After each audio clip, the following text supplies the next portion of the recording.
आगामी लोकसभा चुनाव से पहले राज्यसभा चुनावों की चर्चा जोरों पर है।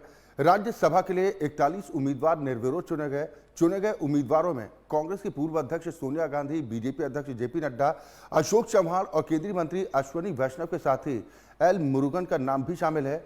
वहीं हिमाचल प्रदेश, कर्नाटक और यूपी की बची 15 सीटों पर 27 फरवरी को मतदान होगा।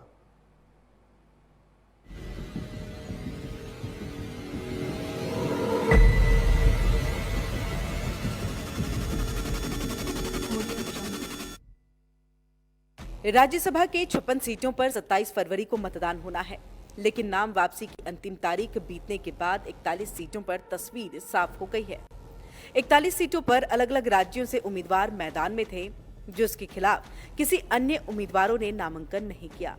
ये सभी 41 उम्मीदवार निर्विरोध घोषित कर दिए गए हैं। बाकी 15 सीटों पर 27 फरवरी को मतदान होगा।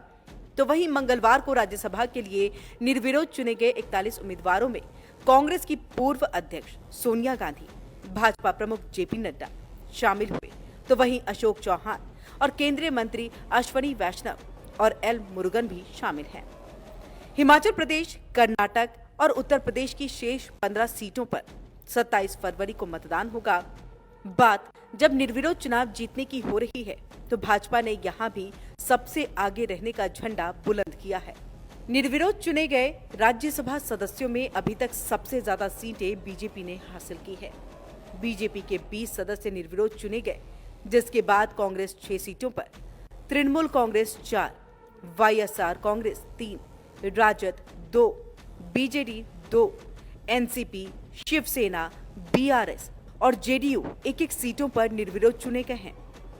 नड्डा और 3 अन्य भाजपा प्रत्याशियों जसवंत सिंह परमार, मयंक नायक और हीरा कारोबारी गोविंद भाई ढोलकिया को गुजरात से विजेता घोषित किया गया। राजस्थान से सोनिया गांधी निर्विरोध चुनी गई। उड़ीसा से केंद्रीय मंत्री अश्विनी वैष्णव और बीजेपी के देवाशीष सामंतरे और सुभाशीष खुंटिया ने जीत हासिल की है।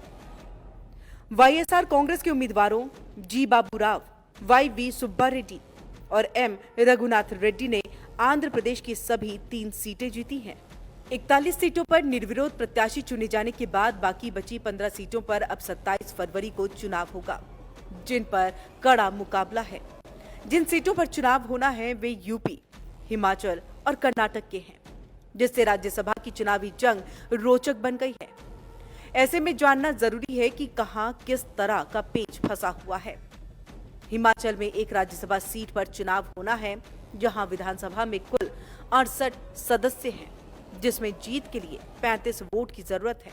कांग्रेस के पास 40 की संख्या बल है और 3 विधायक निर्दलीय भी कांग्रेस के समर्थन में हैं। वहीं बीजेपी के पास 25 का संख्या बल है, लेकिन जयराम ठाकुर ने यह दावा किया है कि कांग्रेस के विधायक बीजेपी के उम्मीदवार के पक्ष में क्रॉस वोटिंग कर सकते हैं और इस दावे ने कांग्रेस की टेंशन बढ़ा दी है। वहीं कर्नाटक में 4 राज्यसभा सीटों पर चुनाव में कांग्रेस से 3 और बीजेपी जेडीएस गठबंधन से 2 उम्मीदवार मैदान में हैं। 224 सदस्यों वाली कर्नाटक विधानसभा में कांग्रेस के 135 विधायक हैं और बीजेपी जेडीएस के 85 विधायक हैं। वहीं 2 निर्दलीय समेत अन्य के 4 विधायक हैं। तो वहीं वोटों के गणित की बात करें तो एक उम्मीदवार की जीत सुनिश्चित करने के लिए 45 विधायकों के प्रथम वरीयता वाले वोट की जरूरत होगी। कांग्रेस को अपने तीनों उम्मीदवारों की जीत सुनिश्चित करने के लिए प्रथम वरीयता के 135 वोट की जरूरत होगी, जो उसके पास है भी। लेकिन बीजेपी जेडीएस के दूसरे उम्मीदवार उतारने से गणित उलझ सा गया है। दरअसल बीजेपी जेडीएस गठबंधन का संख्या बल 85 है, जो दूसरे उम्मीदवार की जीत सुनिश्चित करने के लिए जरूरी 90 से 5 कम है। ऐसे में कांग्रेस का एक विधायक भी अगर बीजेपी जेडीएस गठबंधन के पक्ष में क्रॉस वोटिंग कर दे या 2 विधायक वोटिंग से दूरी बना ले, तो विपक्षी गठबंधन के दूसरे उम्मीदवार की जीत सुनिश्चित हो सकती है। राज्यसभा सदस्य निर्विरोध चुने जाने के बाद बीजेपी हिमाचल और कर्नाटक में कांग्रेस के उम्मीदवारों का खेल बिगाड़ सकती है। हिमाचल नेता प्रतिपक्ष जयराम ठाकुर ने ये दावा कर दिया है कि कांग्रेस के विधायक बीजेपी विधायक के पक्ष में क्रॉस वोटिंग कर सकते हैं, जिससे हिमाचल की राज्यसभा की सीट बीजेपी के पक्ष में आ सकती है। तो वहीं बीजेपी गठबंधन कर्नाटक में भी अपने दूसरे उम्मीदवार को जिताने में भरपूर कोशिश कर रही है।